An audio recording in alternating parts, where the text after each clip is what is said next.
What the hell is up, you guys? My name is Jamie Logan, and today I am here with Emma Hakansson, all the way from Australia. She came here just for the podcast. Can you believe it? And she is the freaking author of this amazing new book, Total Ethics Fashion, and she is also the founding director of Collective Fashion Justice. And she's going to talk about the fashion industry and give us the data, the stats, and everything that we need to know. Emma, welcome. Thank you. Thanks for having me. Thank you for being here today. This is so awesome. Guys, I met Emma, it must have been 2 years ago at this point. In the virtual world. In the virtual world, we met. And I interviewed her for this film called The Face of Fashion is Fear, where we talked about the wool industry specifically. And so we did an interview, and Emma's just incredible. So Emma, why don't you just give us a little introduction about what you do and your new book? So, basically, everyone's heard terms like sustainable fashion, ethical fashion, vegan fashion, cruelty-free fashion, slow fashion, fair fashion, blah, blah, blah, blah, blah. All of those terms have been kind of overused to the point that a lot of them are meaningless. And none of them are also all-encompassing or holistic. So total ethics fashion is a term that I coined. And the point is that we cannot work for a fashion industry that protects people or that protects our fellow animals or that protects the planet unless we're doing all of those things, because we're all a part of nature, our well-being is all connected. So if we only address one or two issues, we're never going to be hitting the mark that we need to be hitting. So that's what the book is about, but it's also what Collective Fashion Justice works towards. So we educate citizens, we change how fashion schools teach fashion so that they have like an ethical groundwork, framework, whatever you want to call it, before they look into design. We consult with brands and the fashion industry to get them to move beyond materials that are not a part of total ethics fashion. We focus mostly on animal-derived materials because that's where you can hit all three of those markers, animals, people, planet, at once, because they're a nightmare. And then we do policy work at a government level as well. Oh my God. Well, thank you so much for all that you're doing. I guess my first question is, how did you even get involved in the fashion industry? So I started off very differently from where I am now. I started as a model, and the more I became a part of fashion, and I loved being a part of fashion for the creativity of it, and I still do, but the more I learned about what I was actually using, like my face and body, to sell, I became really uncomfortable with that. I used to have, like a rabbit fur coat put on me, leather shoes, wool, virgin fossil fuel materials, like every single thing, sweat laver, like everything that I didn't like, I was helping to sell. And when I actually realized that, I was like, okay, so things are going to have to change. And there's a long path between there and where I am now. But now I feel as though like I'm a part of the fashion industry in a way that I'm comfortable with because I'm helping to transform it. Oh my God. Well, you definitely are helping to transform it. And so, last night we did a major disruption. Yes, I saw. At Coach. In case you guys are, living under a rock or something, this is what went down. Me and another activist basically got ourselves into the Coach fashion show and got on stage and did a runway walk holding a sign that says, "Leather kills." And it made headlines. It was on The Guardian, Teen Vogue, Daily Mail. Everywhere. Yeah. Literally everywhere. Blew up overnight, The Cut, Glamour magazine. And it was making a statement against these industries and saying we no longer want to use materials that harm animals, that harm the planet, and ultimately we want to move towards sustainable plant-based materials. What do you think about that kind of activism with PETA? Yeah. So I saw it. I loved how many people commented on your walk being really good. I thought that was hilarious. Yes. And I also think like often, honestly, we will have brands that will say to us, do you work with PETA? And we actually haven't done a campaign with PETA or anything, but we obviously have aligned goals in the sense that PETA is talking about moving beyond animal-derived materials, and we're also doing that. And often they're relieved if I say, no, it's not like a collaborative partnership. This is our organization. This is their organization. They're two separate entities.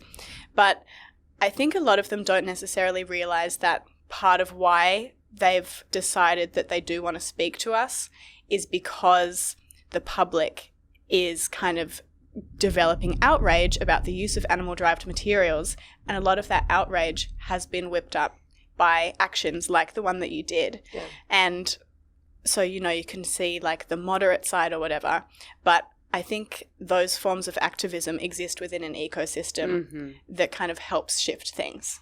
I think that's such a great answer. And I think, you know, you're kind of making friends with people in the industry and you're working on policies and at that level. But I do think that there are a time and a place for different actions, because it sometimes comes to a point where I feel like they're not listening to us.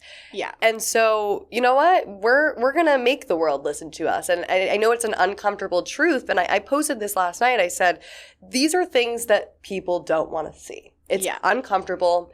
Everybody has leather in their closet. Nobody wants to look internally and say, I'm wrong. You know, they're kind of right that it does kill animals and harm them.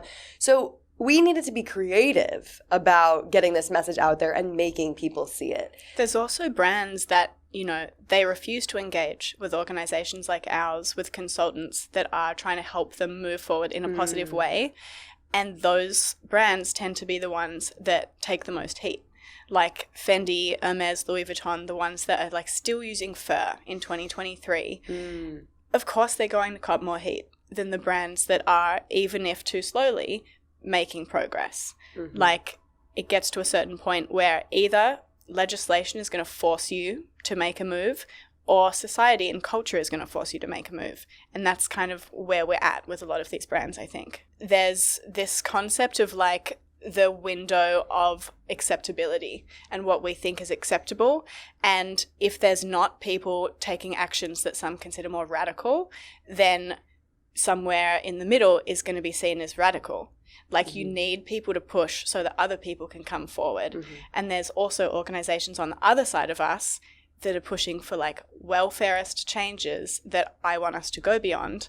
But the fact that they're there, it's like they all do have a kind of position, and I think that we need to be moving our position away faster, and I think more radical actions help us to move in that right direction. Yeah, I mean, call me an extremist, okay? Because I just do not think animals should have their lives taken for a handbag or a freaking jacket. Like, imagine taking a living being that has their own thoughts, feelings, desire to live, and turning them into an inanimate object. Yeah, and I think the concept of what is radical or what is extreme is something that a lot of people subjectively decide with a lack of information.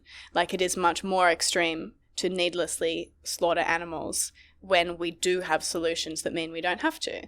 But if you've just kind of accepted that as a standard and you haven't considered why that is, then something that kind of tries to shift up the status quo is going to be considered weird. Listen, if that means getting up on stage and holding that sign, doing my little strut, I don't fully know what I'm doing. Apparently some people liked it. Thank you. And getting literally wrestled off of the stage. That guy came at me like I was an NFL player. Yeah. Okay. I'm like, seriously, buddy? You're really taking your job very seriously. Okay. Yeah. It's a little much. And I'm really interested to see what, you know, the amount of impact that something like that has is not always public. Like, I'm interested to know and see what brands internally are talking about it and thinking about it and going, I'm glad that wasn't our brand. I wonder, you know, do we need to shift things to avoid this happening? Like, it's really interesting. Yeah. So there were some comments on this video, and let's start to address them. I guess the first question I have for you is, does the leather industry work in partum with the meat industry, or is it an industry on its own? So something I'm asked most days of my life is leather just a byproduct? Or people tell me it is. In reality, the leather industry and leather itself is a co-product of meat and dairy production most of the time. The leather industry likes to say that they make a byproduct into something that is valuable, and that basically it's like a waste reduction initiative where it's like, well, this was going to go to landfill and now we've saved it. That's not how the capitalist system that we live in works. No industry just exists. to reduce waste without making money. The global leather industry is worth like hundreds of billions of dollars. Even at a small scale, an individual slaughterhouse that is not able to sell as many skins loses multi-million-dollar profits. And we've seen that even if you're looking at the kind of cause of that, it's been specifically cited by the leather industry that, as alternatives rise, our slaughterhouses are losing money. So you can't say we don't have a responsibility as the fashion industry to consider slaughterhouses a part of our supply chain or farms a part of our supply chain. Like, everything that happens in the production of leather is what brands that sell leather profit from. Okay. You know what I mean? What you're saying is, let's break it down for folks like me. So we got a cow. It's being raised to be killed for beef or... For two things, for multiple things. Two things, okay. When a cow is raised, artificially bred, selectively bred on a farm, that farmer intends to make profit from the sale of that animal's flesh and from the sale of that animal's skin. Okay. So it's one industry that has two different forms of profit that come from it. So if you cut off the skin and you say, no one wants leather anymore, that's a huge financial loss. It will make meat more expensive. Fuck yeah. It's like having a huge subsidy, and we have a lot of subsidies in animal agriculture, removed. So it's not going to totally end the meat industry, but it will have to reduce the size of the meat industry significantly. Even the American Leather and Hide Council of America, they say, if we could make people buy leather for a higher price because there's greater demand because more people buy it, we will raise more cows, we will kill more cows. So behind the scenes of their own marketing, when they're talking amongst themselves as an industry, they know how profitable it is. I see. Okay. And are there certain breeds of cows that are better for leather than others? Because I know that even people don't often realize that dairy cows are sent to slaughter for the meat industry as well. They're all kind of intertwined. So calf skin leather is the most valuable form of leather because if you're a very young animal, a very young human, your skin is softer and you also haven't had as much time to have scars or bug bites or something that would be considered like a blemish and a fault in a product. So the dairy industry actually has a huge connection to leather because we know that all of the male calves that are considered useless waste because they won't produce dairy, in a lot of instances, the most profitable part of a male calf is their skin. So they're killed at about 5 days old, maybe kept alive for like a month, and then they go straight into the luxury fashion industry. And I think that's something too. People have a huge issue with fast fashion, as they should, but it's so important to not let luxury fashion and other forms of fashion off the hook because it's a mess all over the place. There's a lot of human rights violations in these industries as well, whether it's, high luxury fashion. I mean, you were just looking up the ethical standards at Coach, the frickin' fashion show I just disrupted. And what did you find? Coach does not pay living wages, which doesn't surprise me at all. It's estimated that only like 2% of the fashion industry actually has living wages being paid to garment workers. A living wage, just like to really make it clear, is what you need to have food, shelter, medical care, like really bare minimum stuff that you need to live. So a brand that sells a bag made from an animal's skin for thousands of dollars that can't find the money to pay that is hugely problematic. There's also a huge link between modern slavery, deforestation, and cattle ranching.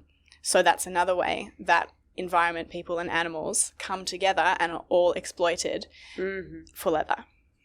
It's truly a despicable industry. And, people are commenting on the post. They're like, oh, well, it's not like vegan leather is any more sustainable. It's plastics. There's microplastics that are going into the ocean. Emma, hit us with the facts.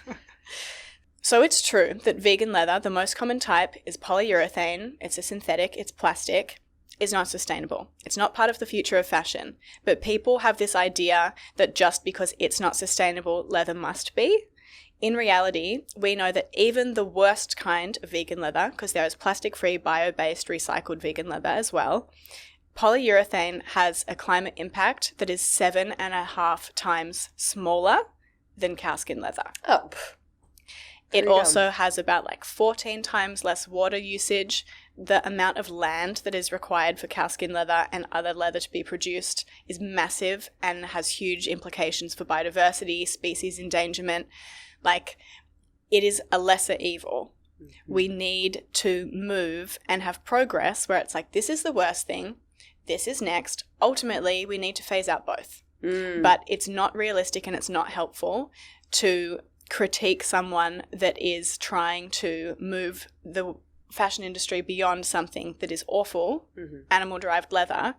Like, just be like, yeah, you're absolutely right. Let's also move beyond fossil fuels. How can we look at the next generation of leather? How can we look at bio-based, plastic-free, animal-free? And that's what we're doing, and it's the sensible choice. Mm-hmm. Well, these are just people that are trying to continue justifying their own actions. Yeah. And it's sad because they honestly, I think, don't realize what they're saying is they're actually proving our point. And one of the things, just to cut you off because it's so important, please.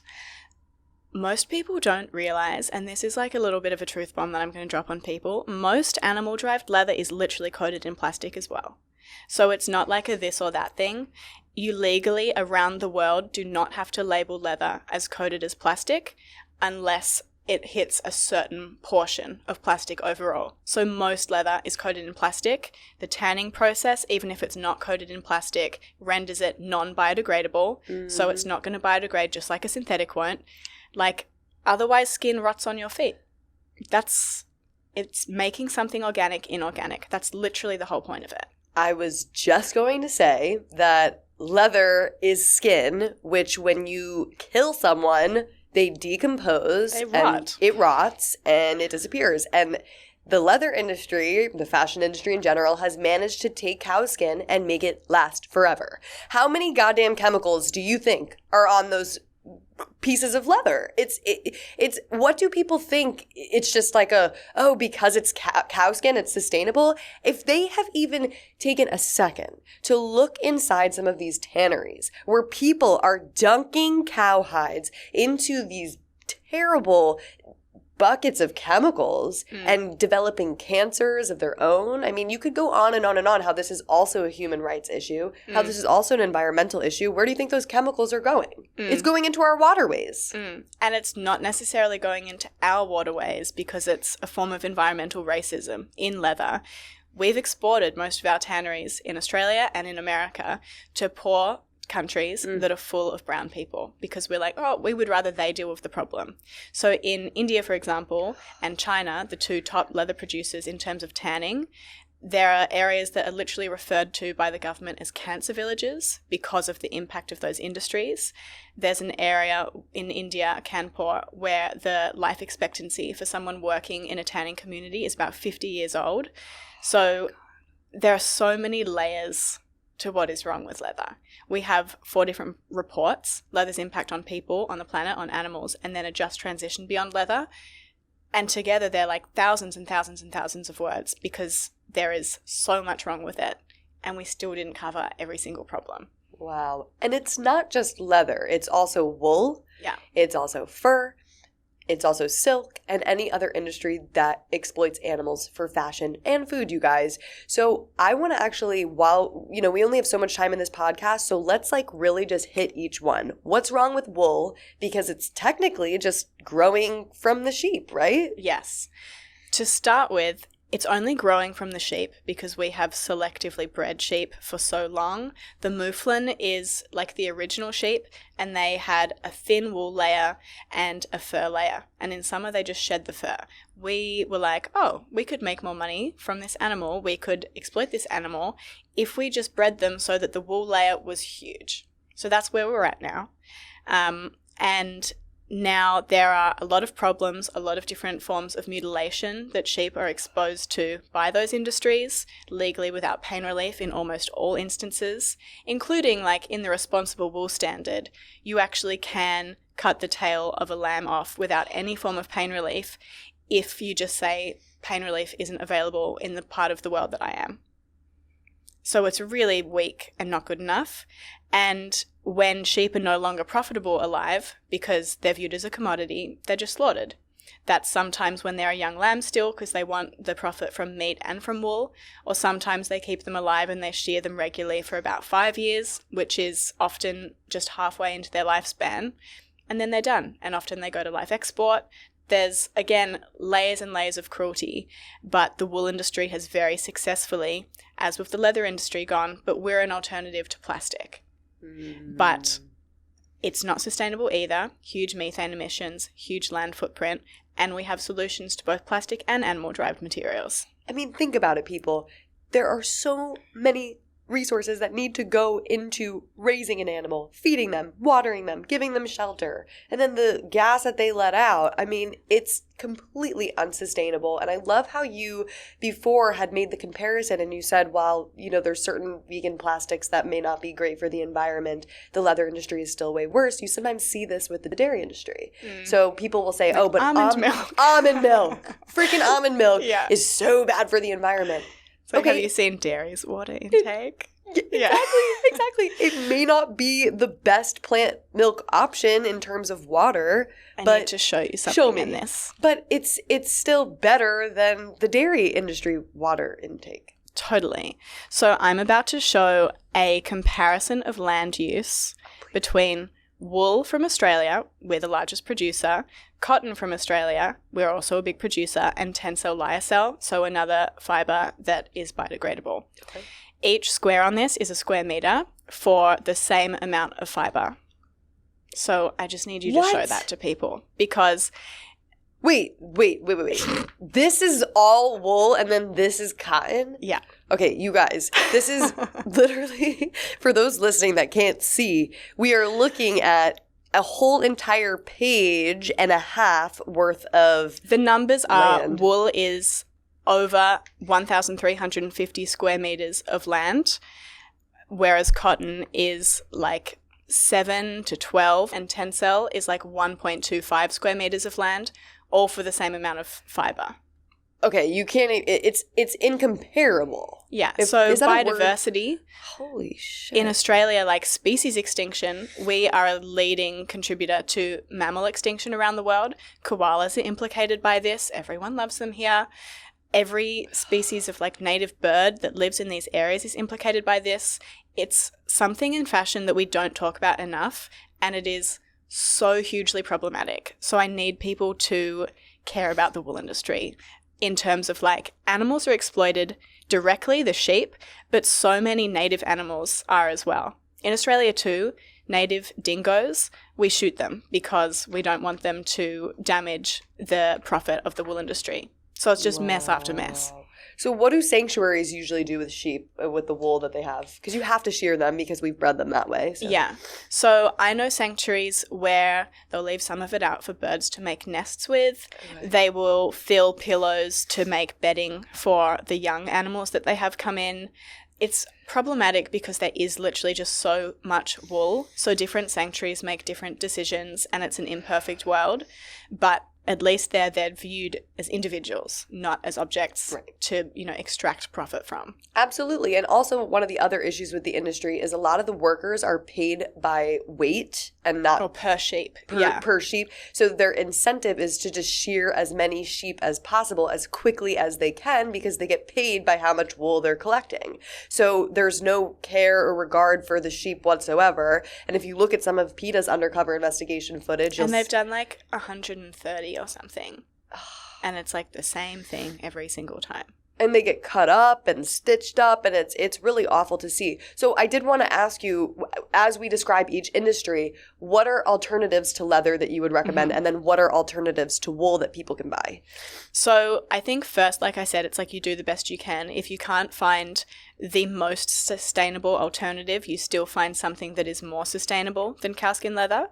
And that includes, like, if you really don't want to buy synthetics new, there are so many synthetic shoes that are secondhand that already exist in the world. You can just buy them. But if you're looking for the best materials available, Mirum is great. It's plastic free, it's all bio-based, it's circular, blah, blah, blah. Piñatex is a good one. It's not perfect, but it's so much better.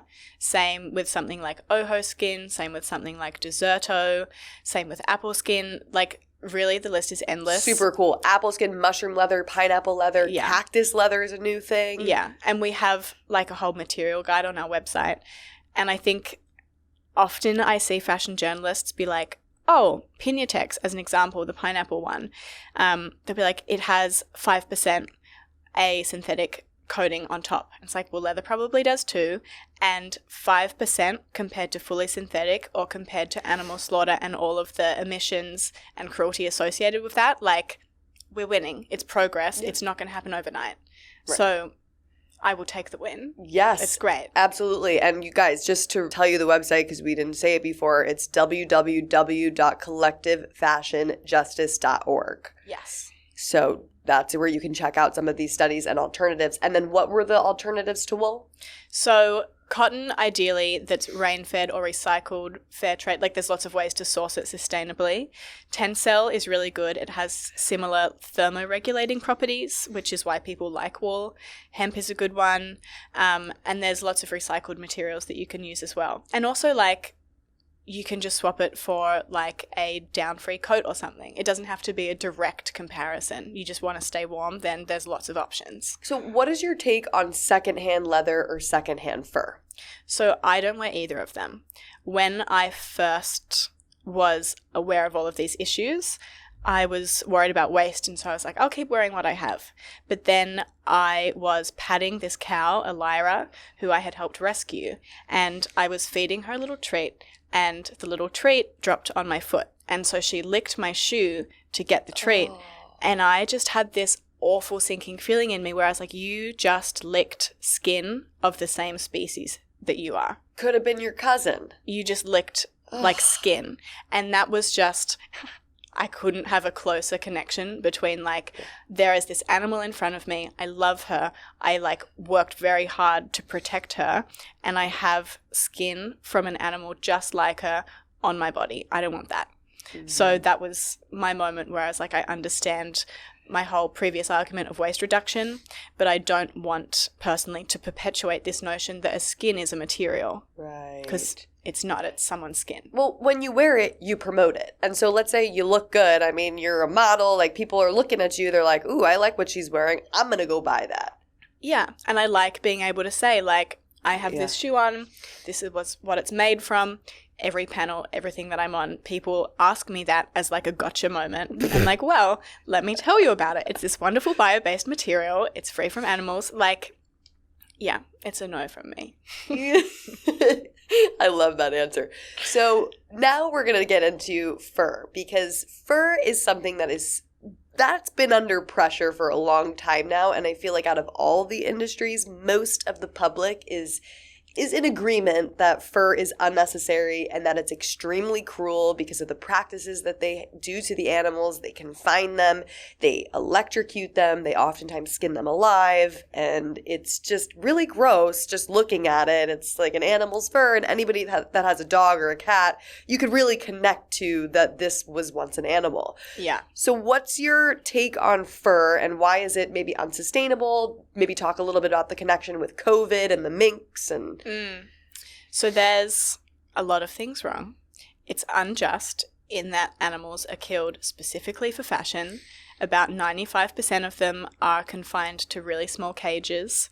A wild free fox in their native natural habitat would roam like 10 square kilometers, and they get about 1 square meter in a cage. And if you look at the environmental aspect, then there's lots of emissions still. A lot of pollution around factory farms that goes into the water can result in eutrophication, and eutrophication in water can lead to dead zones in water where fish and other aquatic life can't live. So that's another layer. A lot of workers in the dressing of fur, which is like tanning for leather, get sick for similar reasons. And also, when we put wild animals into confined conditions, we perpetuate the risk of further zoonotic diseases. So COVID was hugely connected to the fur industry. It's why like 15 million mink were culled all in once in Denmark. And then I think just like the thing that will surely get anyone on fur is that the humane practice, by the definition of the fur industry, of slaughtering animals is to insert a probe into their mouth and their anus or rectum or even their genitals and turn off an on-on switch that electrocutes them. So if that is what is defined as humane, I think that kind of says it all. Oh my God, to even think about that and put that image in my head, like I can cry in it right now. It is so disturbing, and there's just never a right way to take somebody's life, but to really think about like the fashion industry and how they take these beautiful animals and turn them into like bags and shoes. It's really, really despicable. And I have a hard time not saying something to fur hags when I see them on the street. Like, I try to change my approach person to person. I sometimes will do the public shaming. Sometimes I just sticker them with like losers wear fur stickers just so like when they walk around people can see it from behind. I just think it comes to a point where we have to make it socially unacceptable. And unless people feel uncomfortable wearing it, I don't know if we're going to achieve that change. As you said before, you look at those leather shoes that you used to have and you see an animal, you see a skin, you see a being that was once alive. And the same goes with fur and fur coats. It's perpetuating the idea that it's okay to wear somebody else's skin and fur. And so yeah, I that is my approach. Sometimes I'll go up to them, I'll be like, hi, do you have any idea like how many animals were killed for that jacket? And some people play dumb. I don't know if they really just don't know, or they'll say, oh, it's secondhand. And you know, it doesn't really matter because you're walking on the street promoting it. There's a really good scene in Slay, which is a documentary everyone should watch if they haven't. And Emma's in it. Small plug. And there's a really good scene where the director of the film, Rebecca, is sitting on the floor surrounded by all of her old clothes, fur coats, bags, like luxurious fashion. And she says something like, a spell has just been broken. The way that I look at them now is so different because I see the animals and the individuals behind what it took to get these. And I think that that's a really kind of powerful thing people can do, is to actually look in their wardrobe and consider what happened to get there. Were there animals involved? What happened to them? The hands of the people that made them? What happened to those people? The planet? We have such a disconnect between what's in our wardrobes and the reality of it. And bringing the reality together with us is the best way that we can make decisions that actually align with our values. Oh, that is so beautifully said. Yes, that's what it was for me. I had gone plant-based, you know, I changed my diet. And then, of course, I had these makeup products that were tested on animals. I had, I think, 2 pairs of leather shoes. I didn't have any fur, but I definitely had, like, wool. Yeah. And so I really had to reconsider, okay, let me think about donating this. And there's actually some organizations out there, like Coats for Cubs, that you can donate fur to, and they will use it to rehab orphaned and sick animals. Which is so lovely. That's so cute. Come on. Yeah. Come on, guys. Just donate your fur, please, or else I'm going to have to chase you down. But I guess the next question that I have for you is silk. What is wrong with silk? Because the other day I was with my best friend Avril, and she asked me to take a few photos of her in this new pajamas set that this brand sent her. And I was looking at them and I said, babe, like, what is this? You know, what material is this? This looks and feels like silk. She's like, it's a luxury pajama brand. I think it is silk. And she's vegan and had no idea that silk comes from silkworms and that it hurts them. Can you tell people a little bit about what silk is and the process of creating it? So silk is the fiber that a silkworm makes their cocoon from. And the easiest way to get that fiber and to reel it out into, you know, one long filament is to either steam or boil alive the pupae, the silkworm that is like turning into a moth inside that cocoon. Oh my God. And a lot of people are like, oh, but, you know, we don't even know if they feel anything. I think that that's really important to address because it was not that long ago that we were like, well, fish don't have feelings because they don't have a neocortex in their brain. We now know that that is totally untrue. And we have like study after study coming out about insects and their capacity. Bees can experience states of pessimism, like if they're trapped and then they're unable to get out, they like give up and they feel depressed. That is so interesting, and I think it's really important to consider science and the reality of other sentient life when we're talking about this kind of thing. Well, the reason that we're able to oppress others is because we devalue their lives and we say, oh, they're different than us. Oh, yeah. They're worms. They don't feel pain. They don't think. Oh, fish, they have fins. They don't walk, so it's okay to eat them and kill them. And it allows us to justify our behavior. So I think just as a whole and just as compassionate people, we should try to look at ways that we're all similar and try to see that we all have a right to be here on this planet and that we shouldn't have dominion over all of these species, and that in fact, if humans didn't exist on this planet, it would probably thrive and all species would survive and thrive without us. Like, we completely have come in, taken over, killed trillions and trillions of beings for our own taste, pleasures, and fashion statements, and we walk around like we're the greatest species on Earth. I think it's really interesting how people choose to define intelligence. Yeah, we've made skyscrapers, we've made computers, we have AI now, but we have also single-handedly destroyed and brought to extinction so many other species. We're making our own planet that we live on uninhabitable. Oh. Is that intelligence? And I also really like to refer to animals, like I did earlier, as our fellow animals. I think the best way that we can stop oppressing other animals is to realize that we are just animals. We're Homo sapiens. We're one species of many. And there are lots of things about us that are wonderful and are exciting, but there are lots of things that are wonderful and exciting about so many other species, every other species too. Yeah. We're different but equal.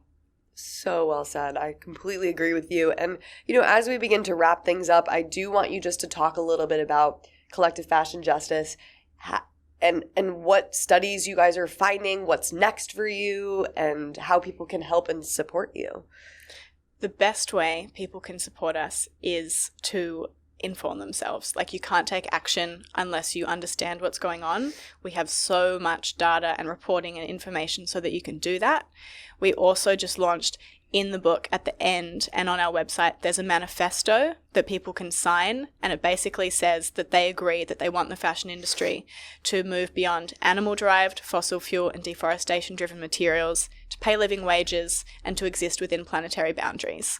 So it's like that has to be the golden point that we're working towards. The fashion industry doesn't view it like that yet. So the more people that we have signing that, the better. Guys, in an hour podcast, we can't cover every single detail about these industries. As Emma was saying, there are so many layers to this. So simply by buying this book, Total Ethics Fashion, you can find many more studies in here, many more comparisons, see really what's wrong with the fashion industry on a deeper level. But then also going to your website, collectivefashionjustice.org, and looking at all the materials that you have on there. And sharing it with your friends, like our social media. The whole point of everything we do is to spread information that results in system change. We can't do that if no one knows about it. Right. So every share matters. It seems like a small thing, but the whole point of collective action is that one little thing that you do, if a lot of other people are doing the same little thing, it makes a big impact. Okay, and so what's next for you guys? We, at the moment, are speaking with a few different Fashion Week organisers about policies to protect particular wild animals. So that's all I can say for now, but it's very exciting. Okay. We're working on another series of films, and we are also talking to a lot of brands at the moment about the same kinds of policies moving beyond animal-derived materials. And that's the most exciting to me because it's a really tangible, things are changing. We're replacing it with sustainable and ethical materials. I love that. That's so great. And I think the thing with fashion is people use it as a way to express themselves. It's an art. It's something that we can also look cute and be sustainable. You don't have to be in rags and, weird kind of hippie clothes or things that I wear. You can usually look like Emma and actually look fashionable and cute and not hurt animals. And if fashion is a tool for expression, it should be a tool of expressing your values, not only your aesthetic choices. Oh my God. Let's wrap it up on that. That is so good. So Emma, where can everyone find you? So Collective Fashion Justice is just at Collective Fashion Justice everywhere. And me personally, online, I'm Hakame, Hakamme. Cute. Okay, and can people just message you if they have questions, or should they email? They can do whatever they like. Beautiful. Guys, definitely go check out the website, collectivefashionjustice.org. I'm at It's Jamie's Corner, itsjamiescorner.com. You know how to reach me. And thank you so much, Emma, for just enlightening us and just for doing everything that you're doing. Thank you for having me, and thank you for pushing us where we need to go. Super important work. Now, before this snot runs down from my nose because I'm extremely under the weather, I'm going to end this podcast now. Bye! It's such a funny way to end it.